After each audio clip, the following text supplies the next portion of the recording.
Good afternoon, YouTube, and welcome to a Yu-Gi-Oh discussion video, I guess.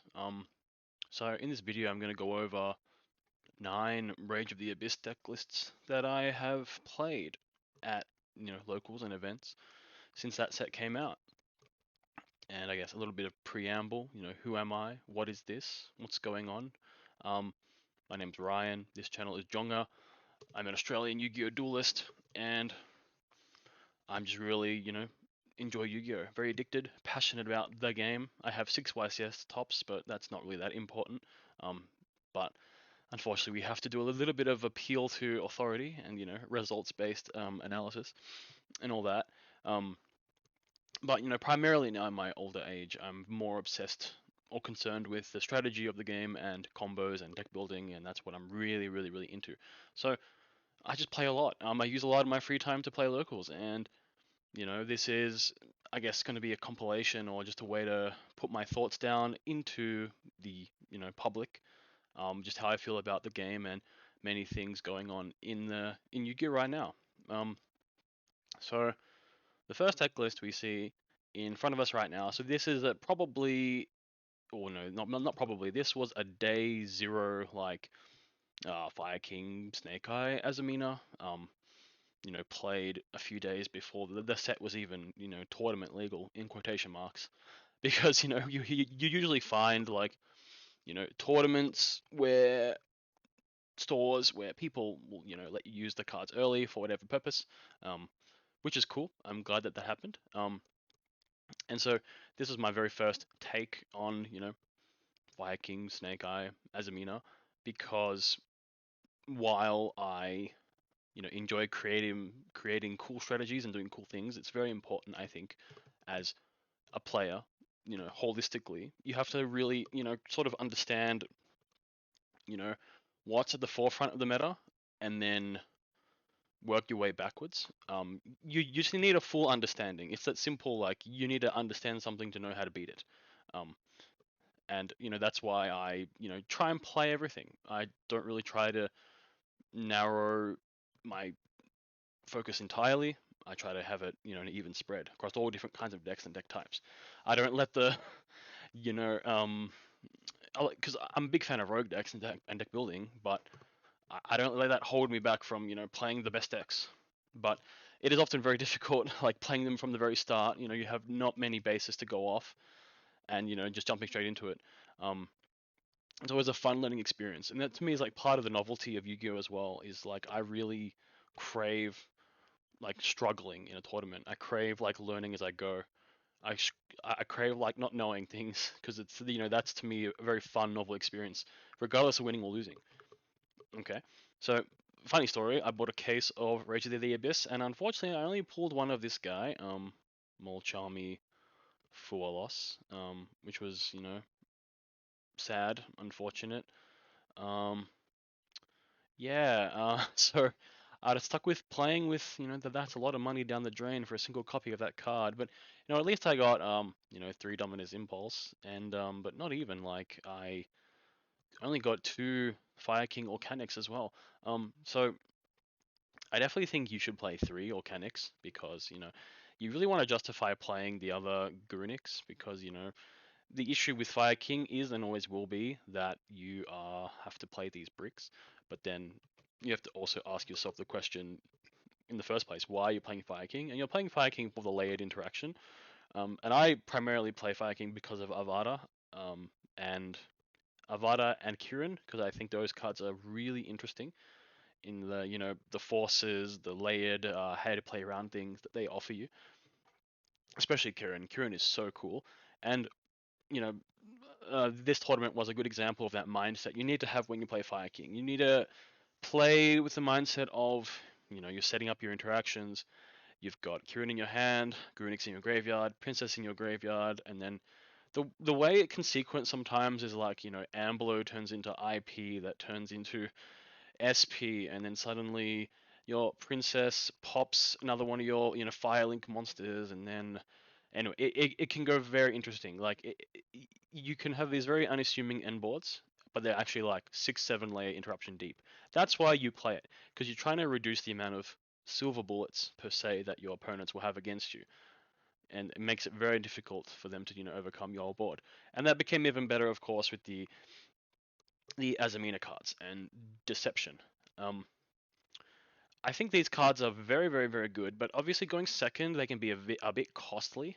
And because, in a vacuum, you activate a Deception, you tribute a monster, they can just MST it, or they can Cosmic Cyclone it, Ghost Ogre it, and then you're down like 2 cards, and it can feel very bad. So often, it helps with the siding patterns, that's for sure. Like, games 2 and 3 going second, you usually can afford to take out 1 or 2 Deception based on what you can, how you construct your deck. Me personally, I prefer to play this deck at a higher card count. What that is completely arbitrary and relative. Like I really have no mathematical backing and I can't really defend it. But I think this deck's acceptable anywhere from like 40 to 47 or 48 cards, just based on feelings alone. And that's the old perhaps flawed logic of I need to dilute my bricks. I need to see this very often. But then even with Fire King, you can draw this combination of Fire King cards where you somehow win the game, and it doesn't really make sense how you do, but it usually just involves some intricate, like you use Kurin at the right time, your opponent perhaps positions themselves incorrectly against the cards, and then somehow you come out ahead. Um, yeah, and Angel Statue as a rune, I wouldn't play that again. I would play 3 more Charmy if I had it. And then Dominus Impulse is like this comes into the whole like current state of Yu-Gi-Oh in general with these Impulse and Molchami Fool Loss. I will say like after playing it now, um, like there's this sacred 12 number. There's like 3 Imperm, 3 Dominus Impulse, 3 Ash, 3 Molchami Fool Loss, and those 12 cards. If your deck can play Dominus Impulse, if you're one of those like Fire, Dark, Water decks, which there are many of, there are so many decks that can facilitate this. You just feel so strong. Like it's this level of safety that I haven't felt in a long time, mainly since Maxi. But there was like a weird historical context point, like say, oh man, like even like 2011 when like Maxi wasn't played that much, but for some reason where I was playing in Australia, all the really good people played Maxi. Like all the really good players played it, but then no one else did. And so then you would like get to the last round of a tournament, then you play versus one of the good players, and they have the Maxi, and they have Maxi, hand traps, duality, solemn warning, and you just could never beat them. I feel like I never could, and that's like often what I feel like with these cards, because for example, you play versus branded, and suddenly you have Impulse and Ash Blossom, and it's like how do you win? Anything rogue is severely choked out if they're not thinking about these cards. I don't want to misconstrue as well, guys. Like I think you can definitely function without these cards, but then it's just like the definition of function and what you want to get away with. It just means like you have to go into a tournament with a mindset or like a strategy in mind of what you're going to do if you encounter these cards, right? And they're like there are many many many things.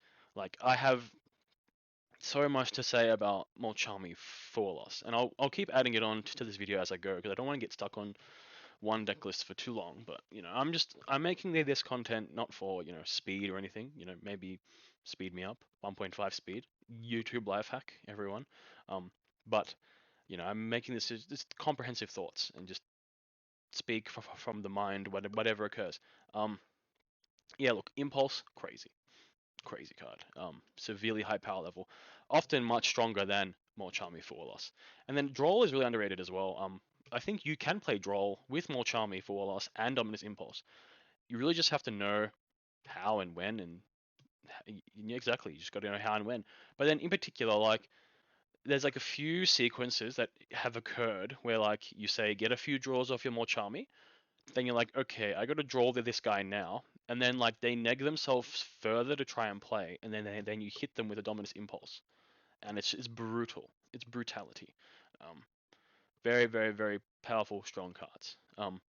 But then again, I can't help but think like sometimes you do these to your opponents, and then they can just set a couple of solemn judgments, and then you can't win anyway. So it's like you really got to think about your deck building. I think. So that's the main deck. This was the first one I played. I went 4-1 at this tournament. Um, this is the side and extra deck. Yeah, I actually lost the game because I thought I just forgot I was playing Fire King, and I did like a Fire King. I did like a Snake Eye as a Mina board that lost to Dark Ruler and evenly matched. And then after the game, I'm like, hold on a minute, I'm playing Fire King. Why didn't I just have Kieran in my hand? And anyway, I could have still had like five interactions even after getting Dark Ruler even lead, and I should have been able to hold on that game. Um, as you see here in the extra deck here, I actually didn't have I didn't have my Raging Phoenix, so I had to use Selenium access code. That's totally fine. In terms of like side deck, I really do like Fire King Skyburn, and a lot of people main that, a lot of people side that.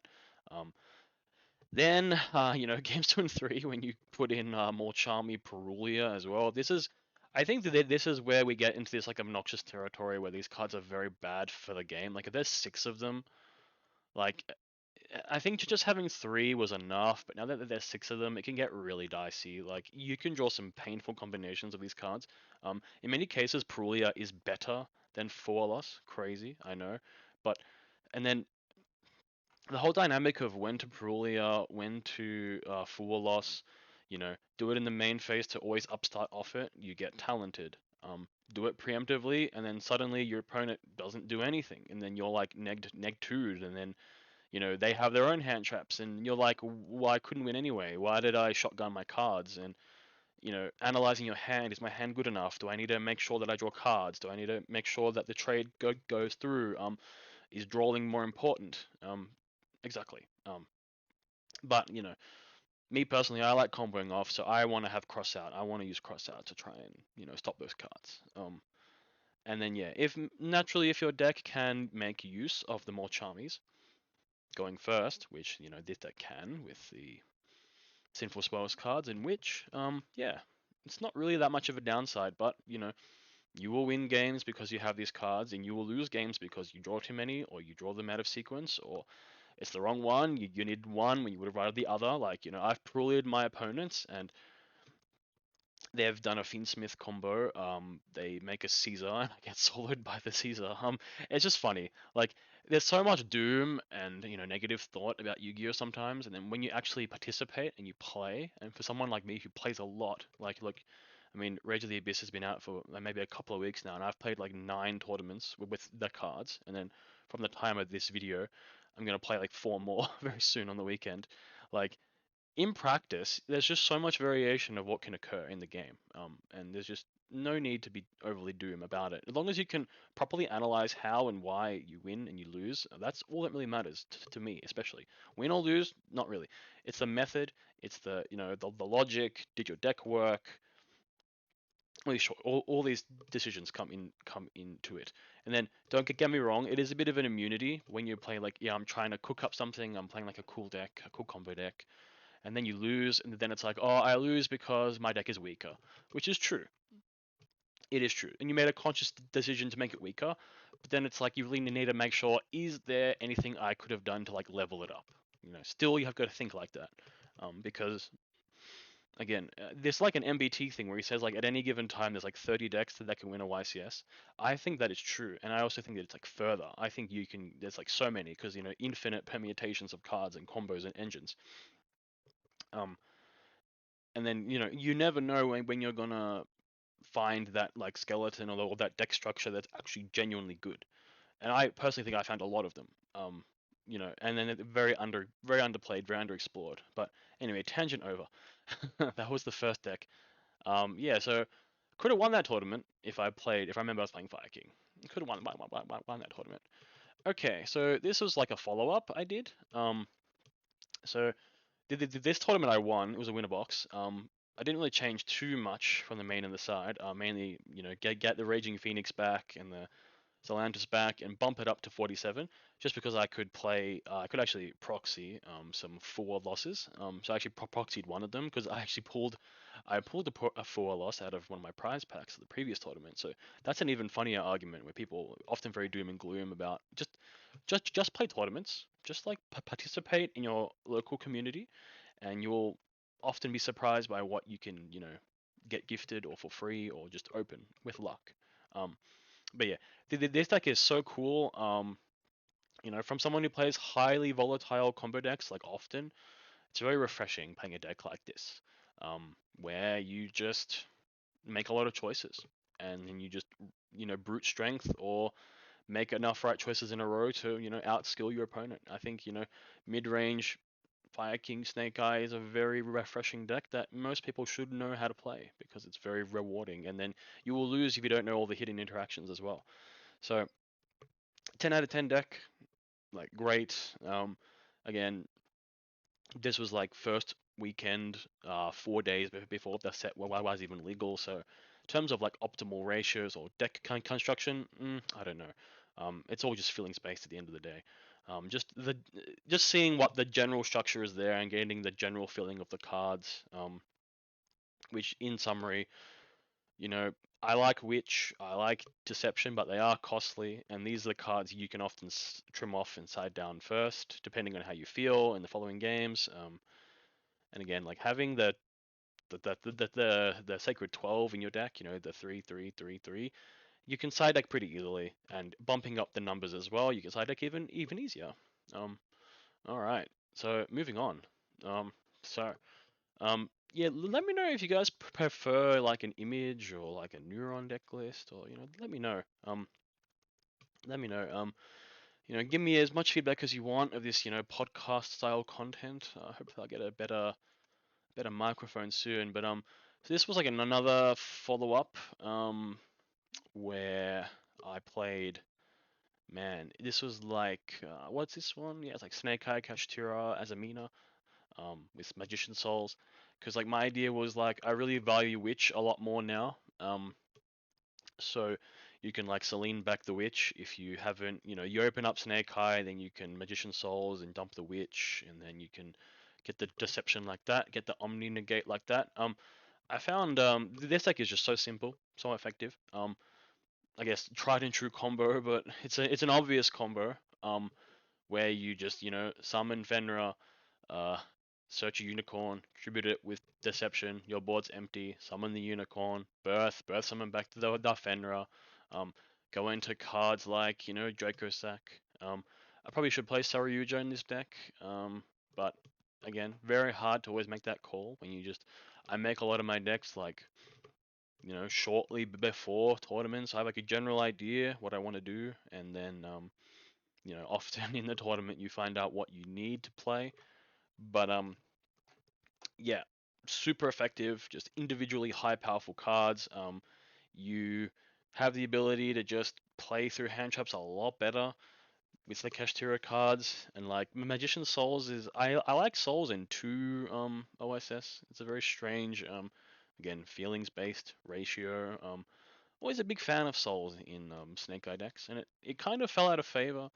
And another one of my favorite cards is like We're After, because it's really one of their things that like can connect sometimes, and such a draw, such a Veiler. I should honestly have played more We're After in this deck, but I opted to make some crossouts instead, just because of the local I was at. Like this particular tournament has the highest like density of good players.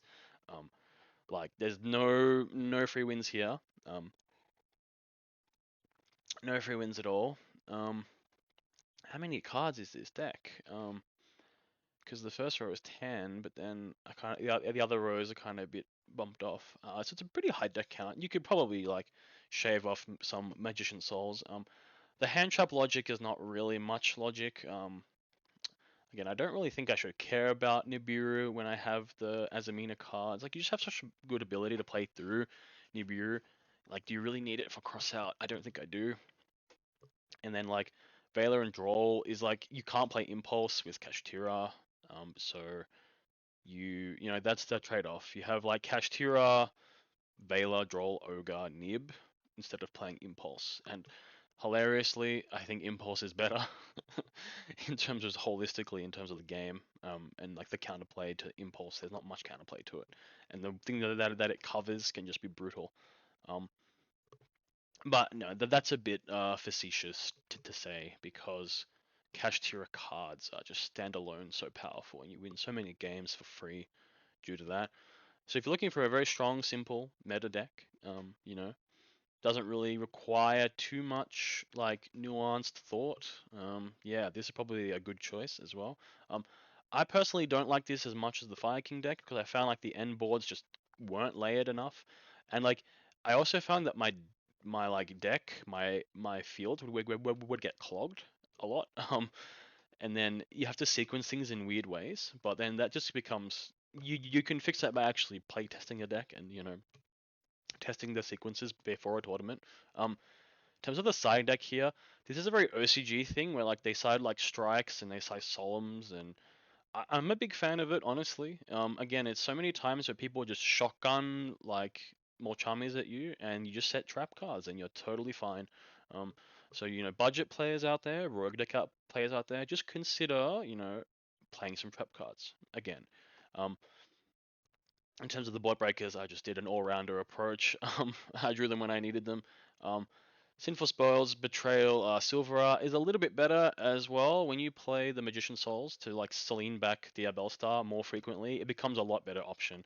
Um, but do you need it with your Azamina cards? Probably not. And like based on what I know now, I'd probably play a different Sinful Spoils card that I'll get to shortly. Um, so yeah, that's that deck. Okay, so this is where I get a little bit more creative. A big fan of this new engine that came out, the like Metal Illusionist, the full metal Max Metal Morph, I think it's called. Yeah, Max Metal Morph.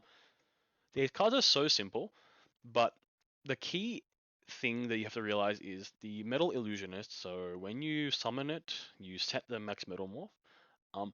But this card is a light monster, and its last line of text is you can change it to any monster type you want. So you can turn it into a light fiend. So then you can go into your Fiendsmith combo off this card, and then you can on your opponent's turn you can Max Metal Morph your Desiree into the Metal Zoa X. And so Metal Zoa X is when your opponent activates a spell or monster card or effect, then you have to chain onto that to destroy one of their monsters. You can do that 2 times per turn. So off this like one card alone, you'll get the negate off the Desiree, and then when you tribute the Desiree to summon the Zoa, the Desiree will trigger and it will shuffle back your sequence and then send a card on the field to the graveyard. And then you have 2 pops off your Metal Zoa X, as well as when you equip it with Max Metal Morph, it can't be destroyed or targeted by spell or monster effects. So it's pretty like in terms of card value, this one card, Metal Illusionist, is very, very, very high quality. And even now, as I'm recording this, one of the later deck profiles in this video, like I was very, very, very impressed by particularly Metal Zoa X. Because at this tournament I didn't really get to see him very much because this one you're using the like the thing that really connects all these engines together is like we're after, and it's also just like you want to have good engines. Again, you just want to like trade into your opponent's hand traps the best you possibly can, and you know this metal morph stuff is one of the funniest, one of the best things because this card can become a dragon or a fiend. It goes to level 5 in your opponent's turn, and then suddenly they have to deal with your like very hard to out towers monster that has interaction. The Red Eyes is an Omni negate. Incoming machine searches any one of these cards.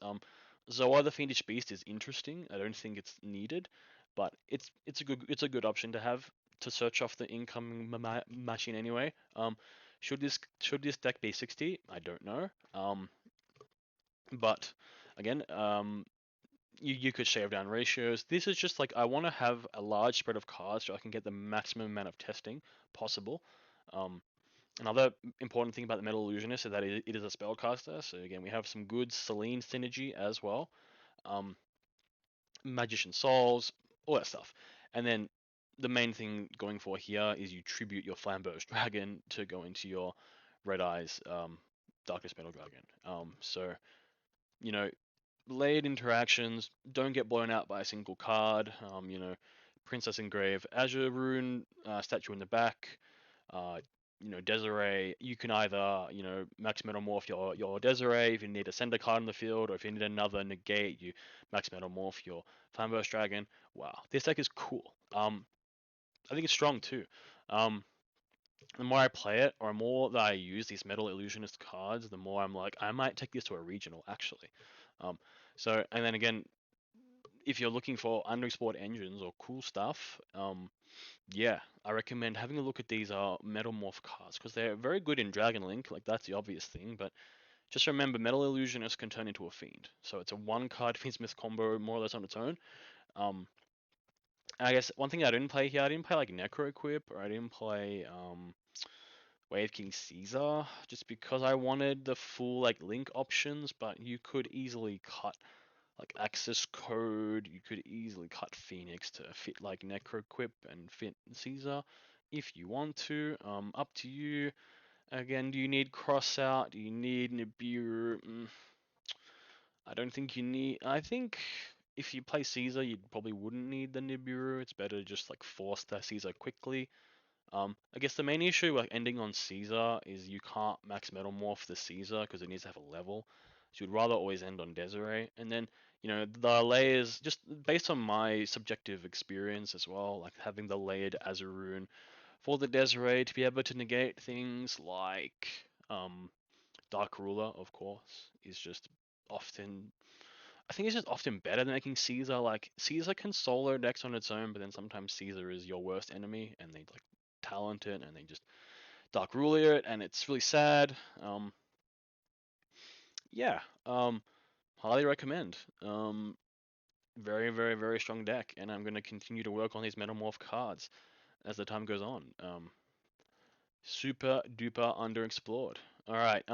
Now little bit of a random Rescue Ace appearance. Because one of my friends wanted to buy my Rescue Ace cards, so I'm like, all right, I want to play this deck one more time. And now we are actually owning 3 Perulia now. Yep, we are actually owning 3 Perulia now. So this is a couple of days after the release of Rage of the Abyss. So of course the advantages of Rescue Ace. Similar to Fire King, where you have to accept the nature of you will brick sometimes on the traps and the spells and the monsters sometimes, but other times you are winning because you have these absurdly broken cards like Rescue Ace Preventer and Rescue Ace Turbulence. Like they are so crazy strong. I won this locals as well, and I felt just unbelievably strong. Like there's a Dominus Impulse deck, so it can play this luxurious hand trap lineup. I'm a big fan of 3 Preventer. Um, I can understand the logic to play less Preventer, but in my experience playing with and against the deck, the thing that often breaks me is this hard drawed Preventer, and so I just have to go with my instinct on this one. Um, and then with like Rescue Ace Impulse, I actually only own one, so I couldn't like but you would probably play 3 because that card is also ridiculously crazy, and then it also dramatically improves your like hand trap lineup because then you have the 3 Ice, the 3 Full Loss, the 3 Imperm, the 3 Impulse, and then the 3 Rescue Ace Impulse, and then the benefits that can get into you as well. Wow, incredible. Rescue Ace cheap now, I think too, simple and effective. Um, if you're looking for because people say Snake Eye is boring, but you can play Snake Eye in so many different decks. So, and then, of course, it is a bit of a cop out. I understand it's a bit of a cop out where it's like, hey, your deck is only good because of Snake Eye, and then so what? Jesse Cotton did that with his Crystal Beast deck, which is a proven very good structure. Like a rank 4 engine with Snake Eye cards is a very proven, powerful deck structure. Um, I've played many things like that as well, and I can completely understand where he's coming from. Um, Snake Eye cards let you just play the game on a whole other power level. Um, and it really can carry your rogue deck to victory. And I think out like in terms of even like Flame Banshee and a basic risk and a basic Snake Eye engine without anything too expensive can just level up so many decks. So highly recommend. Highly recommend. Now in terms of the side deck, again not really too much special. Just try like a 2 of all-rounder approach because a lot of local level tournaments is quite random. You have to factor that into your deck building. It depends where you are at. And then if you're at a more casual locals, you might need a more well-rounded approach. Well, again, I'm always a big fan of cards like Evenly Matched. I really cannot agree with anyone who says that card is not good. It is always good. It always has a place. Whether it's the most effective or best is the other argument. but that's not why. But sometimes you just have to play what you want to play, and if it gets you the results, that's it. Um, but of course, you can't be narrow-minded, and you know, would if I played this deck for 100 games, like 50 matches, and then I concluded a better card that evenly matched, possible, possible. All right, next deck. Now this is where we get into some more, I guess, nuanced or random jank. So vanilla, Sprite, Primite, big super duper ultra mega fan of Primite. Primite Lordly Load, Primite Roar, Primite Drill Beam. Like, these cards were made for me. I'm an unexpected die enthusiast. I love obscure vanillas, and I love when they like synergize greatly with like a deck. And then in this case, because Totally Awesome is still at 3 copies for the TCG, it's, Primite Lordly Load on its own is a Toad. You can just go Toad pass. You could have 4 Floodgates and a Lordly Load, and you make a Toad and you set 4, right? Great.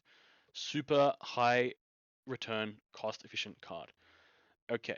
Lordly Load's downside. So, like, after you search the Primate Raw, you can say, for example, go like die, and then you can chain Raw, which is great. And then suddenly you have a Toad before you do anything. Combine that with a Sprite Blue, a Nimble Beaver, a Swap Frog. The game can often end on its own.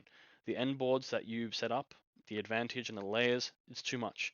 You'll have Sprite Double Cross. You'll have Sprite Smashes. You'll have Azure Rune. You'll have the Drill Beam. Your Toad adds back the vanilla to your hand, so you can use the Primate Drill Beam.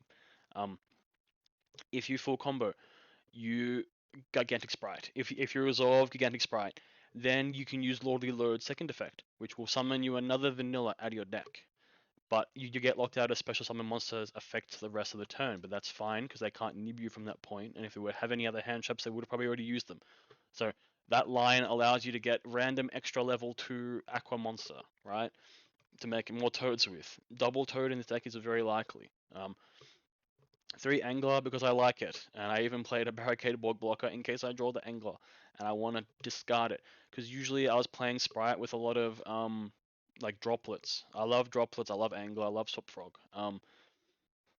Why did I play 60? I don't know. I saw someone playing Thrust, because like Thrust and Impulse, great. Oh, and this deck another one. Sprite is Dark, Water, Fire. It can play Impulse, so that's another benefit of Sprite.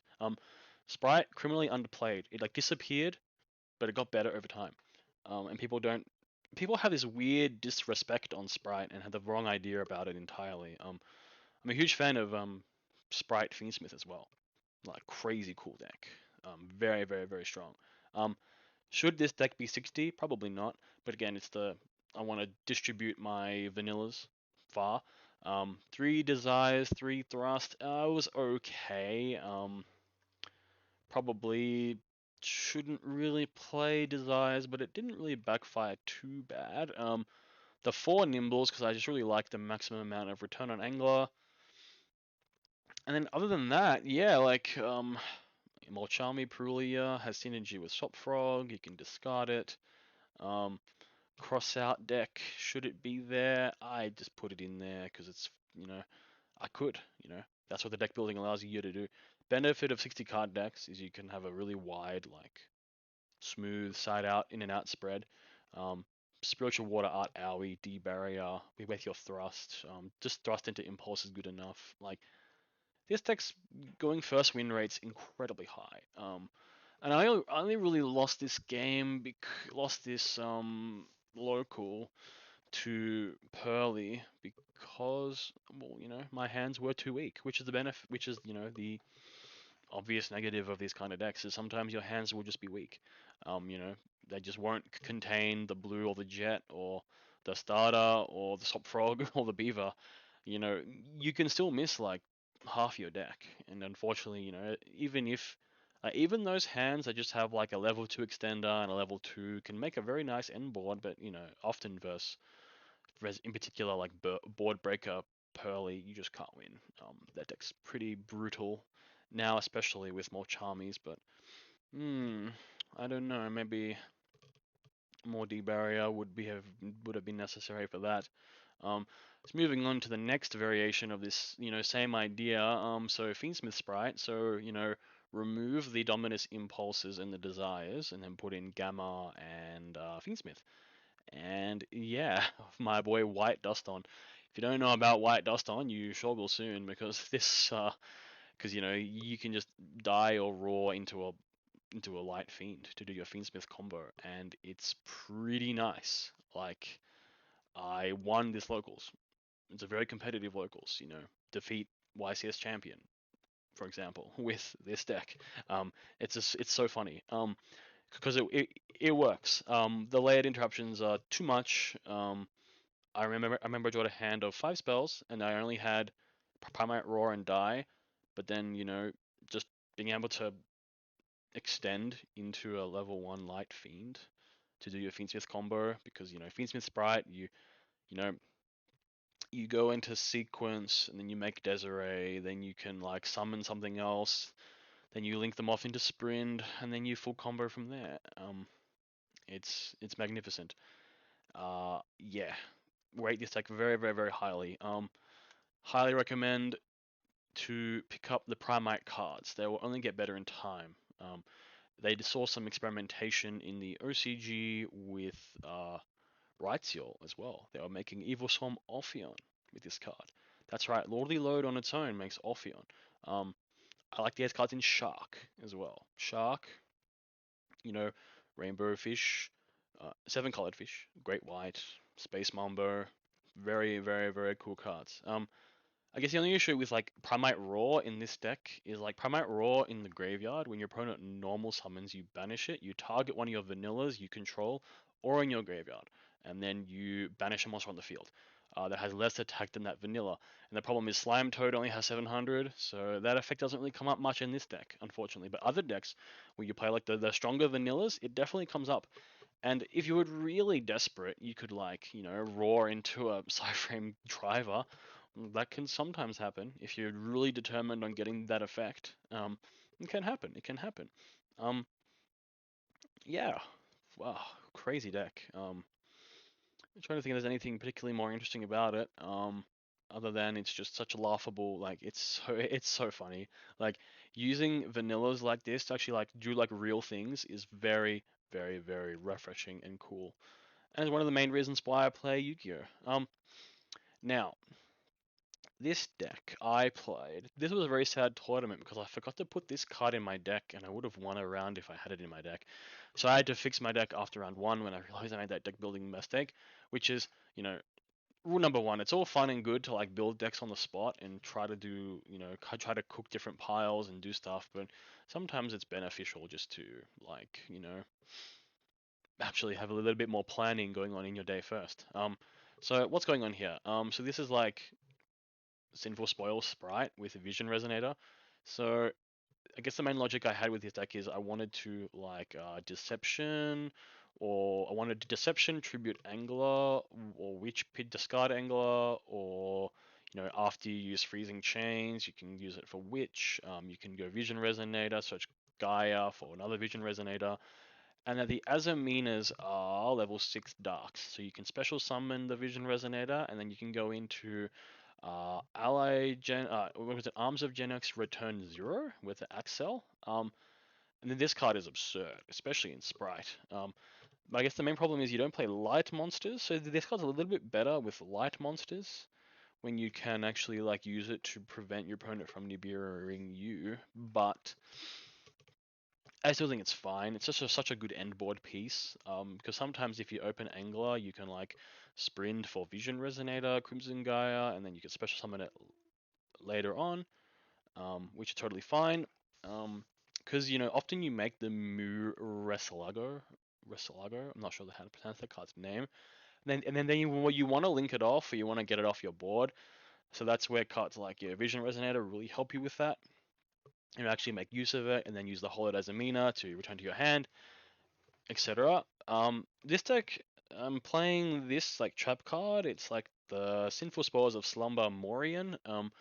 So it's simply a Book of Moon for a special summon monster. And then also, if you control a level 5 or higher illusion monster, you can set it at your graveyard. So this really helpful because the Azamina fusions are illusions. So that means you can use Holod Azamina to like send this to like make this, and then you can reset this.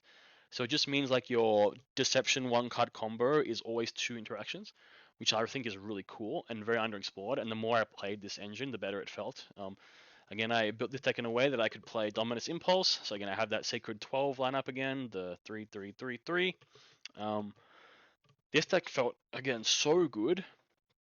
It felt so good. I just had some deck building issue and I lost some games because of it. And like this is strange because it's like it's this like deck skeleton or construction where it's like if you have good level twos that work well with like Witch and Wanted and Deception, then you can put Sprite in it and the deck will work, right?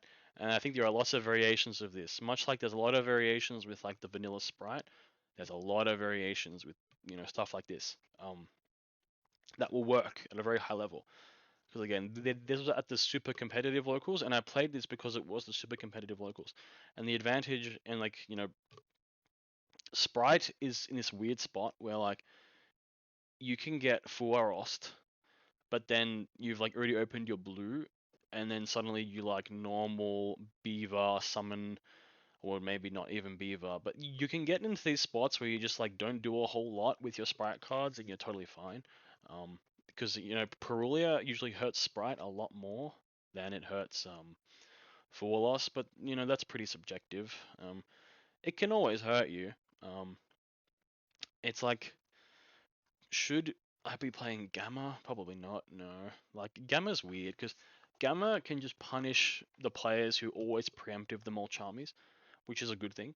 Um, then obviously you have to play a brick, but that's like the whole, you know, the return on Gammering someone is so high, and that's why like I kind of just wanted to have cross out because I wanted my deck to just go full, uninterrupted, have like a really, you know, kill these Molchami guys. But yeah, very cool deck, amazing strong deck. And then the last one was from yesterday. So where are we at now? So this is like an extension on the idea of like a simple Metal Morph deck. Um, no like no Snake Eye or Sprite or anything like that. Just nice and simple, like individually powerful cards. Kashtira, let's see the engines, it's 5 engines, yeah. Like Metamorph, Fiendsmith, a little dragon one, because I think Black Metal is a super strong normal summon. Because, Black Metal into Striker, into Redmond, into, Banish, summon back. You go Spheres, and then the Black Metal searches again, searches into the Full Metal, which can set the Max Metal Morph out of your deck. So then you have Spheres and you have Max Metamorph, which is again it's very simple, but it's very strong. Um, very simple, very strong. I guess the main synergies here, it's like why play Deception and the Sinful Spells engine. Um, Very good synergy with Kashtira, obviously. I guess Kashtira's like main role in this deck is just to give you stuff to send and give you stuff to tribute. That doesn't neg yourself. That doesn't make you go down too far in card advantage. And then I guess the other problem is you can have too many normal summons sometimes because sometimes you want to summon Metal Illusionist and Black Metal on the same turn. And then I decided to play the Dracosack play where you get like 4 dudes. Especially good when you have like the Resilago as well. You can just have like very easily get 4 dudes, Link Spider, Saryuja, draw 4, and then you can obviously summon the other engine that you normal summoned. Came up so many times. Very glad I played that. Um, the extra deck's a bit funky. Like you don't really have like a lot of removal tools.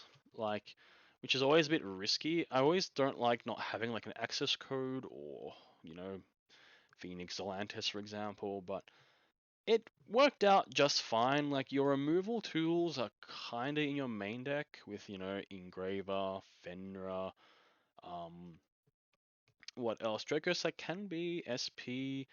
Often, it's just you can get by, but it is still a bit risky. Not it's not 100% guaranteed. Again, 53 cards, not too sure. Like I had like a 1-1-1-1-1 hand trap lineup over here. Just because I can't play Dominus Impulse with these, light friends up here. But you definitely have to play like Magnemite and Duraswim because you really want something good to summon off your spheres. Can make your end boards like so crazy. Which is, Dragon Link things very obvious. But yeah, you definitely have to include them. It's like I don't know, Metalzoa X. Like this card just soloed so hard. I don't understand like how this card is so good, but it's very skillful and rewarding to use interaction like that because it's not oppressive. Like your opponent has to play something for you to respond with Metalzoa X. So it's interactive. As long as you know like what to pop, because this card goes to 3400 and they can't kill it by card effect, spell or trap. No, spell or monster. As long as you know what to pop, so they can't like attack over it in battle easily, you should be good. Um, yeah. Side into subversion. Take out the Sinful Slumber Morian. Go into subversion. Side deck Dominus Impulse going first with the crossout. I think that works. Because if you draw Impulse, you can just set it. Because you only get locked out of the effects if you use it from your hand. And then that actually came up hilariously enough because lots of people play fire decks at this tournament as well. So always something good to consider in your deck building. Where you are. Sometimes you can just cross out the right thing that your opponents will have. But again, it's always hard to put the read on the people sometimes. Sometimes, I tried some aggressive side deck strategy against Tempai with that. Didn't really work out, but that was also a loss. I couldn't win that. I couldn't win that tournament because of Tempai. But I only didn't draw a normal summon in both of those games. So I didn't draw I only drew like Kashtira. It was very upsetting. But yeah, so very long video, but I guess this is more like a podcast. I just want to talk about the game, put my thoughts out there. They'll be shorter when there's not as much to cover, but I just want to say like in terms of like the game quality right now, and I think the quality of Yu-Gi-Oh is probably like it's very high right now. Like the game is very like skill intensive, and but like Yu-Gi-Oh skill can go into many different forms. It's mainly like deck construction is a big one. Like it's always the hyperbolic argument that turns are too crazy, games are too short, but the amount of decisions that can go into like a single turn of Yu-Gi-Oh is monumentous. Um, and like the deck construction required to navigate that consistently over large tournament sample size, especially with like your own decks, like your own creations, very difficult, hard to learn skill, very difficult.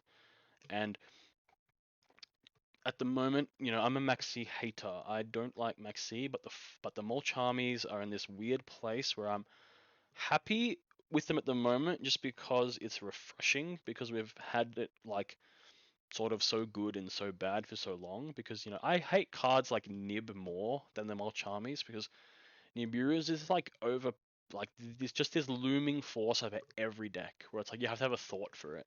Where like, and there are a lot less easier ways nowadays to deal with that because they've banned a lot of the good ways to deal with Nib, and there's still a lot of outs to the Molchamis, and there's different ways to play around them, which in sense is like similar to what you should do against Nib, but not at the same extent. Like it's not like you can just Ash Blossom and Nib. Man, I wish you could. So in terms of like game quality, um, you know, state of the game, you guys in a really, really good place. You just really have to apply yourself, even a little. Like you'll just have so much fun, like um, exploring these interesting combos and you know, combining powerful cards together to get like little micro synergies to give you the edge, the competitive edge in the game. Um, so currently, Molchami Fuwalos, net positive, good. Current ban list, pretty good. Um, Position of Snake Eye Fire King in the meta is a good thing. I don't think it's too overbearing. There's lots of large variations, like should Kashtira engine still be at 3 each? Like probably not, but like it's fine as it is right now. It's not going to be overbearing in a tournament. You know, you use them for a purpose. You know, you elect a purpose for Fenrir in your deck, and can you do it? Can you fulfill it? Sure, go for it. Um, I mean, oh, yeah. Dominus Impulse in many ways is the most brutal card of the new set. Um, that really can, like, you know, force a lot of things out of playability and like consistency, because suddenly things that could not be stopped before are suddenly stopped, and that's pretty rough for many, many, many, many decks. Yeah. And then obviously, you know, I'm not gonna ignore the elephant in the room of the price of the cards. Yeah, they are expensive. It is a shame. There's lots of counterplay that you can do though. Maybe I'll make a more specialized video in regards to more Charmy for Warloss and just the different things that I've observed, and I'll try and provide like real examples as well of like things that you can do to counter it if you don't have it or if you want it, or best way to navigate, because there's a lot of mini games going on with this card in every single game. And it's really, you know, but it's not as brutal as the Maxi mini game, where if you want to lose it, the game can be decided on the spot. There's a little bit of leeway, a little bit of like navigation that's possible, even if you lose that mini game currently in the TCG, which I like. But yeah, I think it's cool. I think it's totally fine. Um, and it will maybe get better from here. I'm not too sure. Might get worse. Like Malice and Right Seal are pretty strong decks. But Right Seal's not overbearing, and I think TCG players will adapt a little bit better to that deck because you're allowed to. I just think like TCG players historically just happy to jam like the Raigekis and the Lightning Storms and the Board Killers, because and there's only so much that Right Seal can do with its rank 4 XYZs. It's very limited. Um, but it might get a bit better when it comes to that maze set with with a Tachyon search card. All right, well, it's been a long video, but I hope you enjoy, whoever you are listening to this. Um, Hopefully that I'll make more of this, because I want to. I just enjoy talking about the game in general, and hopefully can give some unique perspective. Because there's a lot of negativity, I think, right now in terms of Yu-Gi-Oh! And yeah, I'm always, looking to make some cool and exciting stuff, because I'm really just a big fan of the strategy and the core mechanics of the game. Anyway, thank you for watching, guys. Peace out.